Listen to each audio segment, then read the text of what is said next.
Brittany Jean.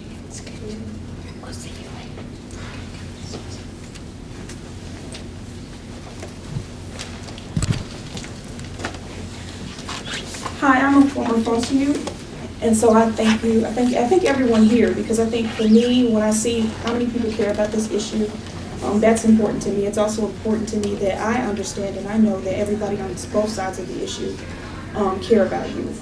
What I care about is making sure that this bill encompasses things that really help us, because at the end of the day, the youth don't care about who's doing it, how they're doing it, what the funding is. They care about, their success.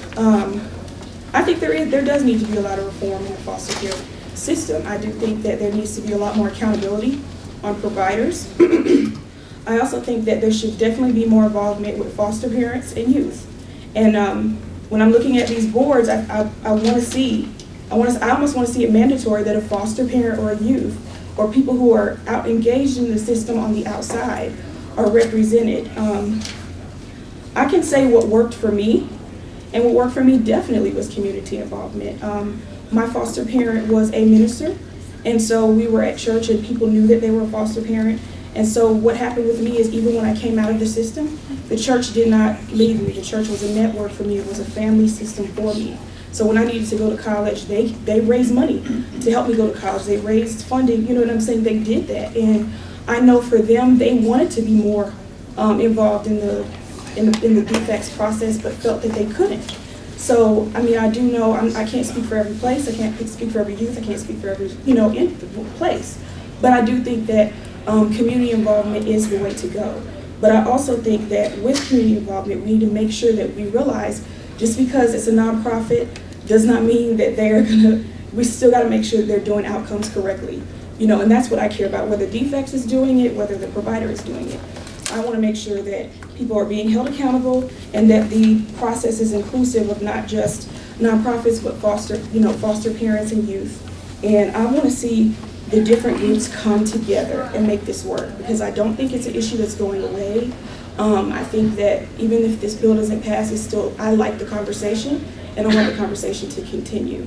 So that's my take on it. Thank you. Okay. Thank you very much. We appreciate you being here. Any questions?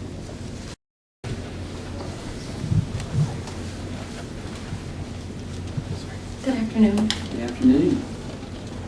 I too am a former foster youth, and so my perspective is basically going to be coming from that place and my experiences. I was in foster care in South Fulton County, and basically I'm a proponent for community connections and collaborations.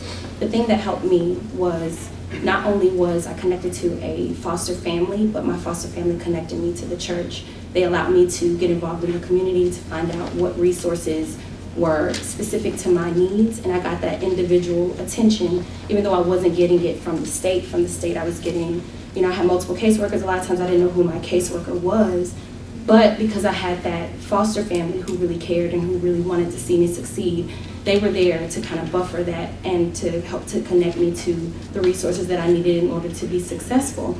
And so when I went on, I graduated from Emory University, and I was actually, during that whole process, I was still connected to my family, and I was adopted at the age of 25. And so for a lot of my peers in foster care, the story is not the same. There are a lot of my peers who do not have a connection to the community, and so if something happens like homelessness or a tragedy in their family, a lot of times if that family or that connection that they had while they were in care is no longer there, then they have nowhere to go, no one to run to, no support system, no connection, and so there's no safety net there.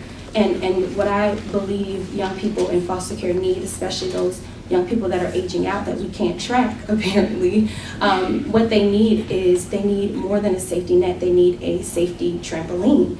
And in order for us to build that, we have to be able to connect to the community long term, so that even after the oversight of DFACS has ended, that young person has a permanent connection to community that's going to continue to follow them. And so whatever happens with this bill, I think that what needs to be a strong consideration is what is the best thing that's going to help to support these young people long term. Because what we don't want is, we don't want these young people aging out of one system and then having to be dependent on the next system because there was no supports built through community connections and community collaborations to support them long term and also to help them to become self-sufficient and independent. So like I said, I mean, whatever happens with the bill, I would love to see at the forefront a strong consideration for young people as they're, even if they're not aging out, whatever their outcome is, they need to be connected, they need to be in a permanent situation, whether or not it's funded by a private or a public sector. Great. Any questions? Thank you so much. We appreciate you being here.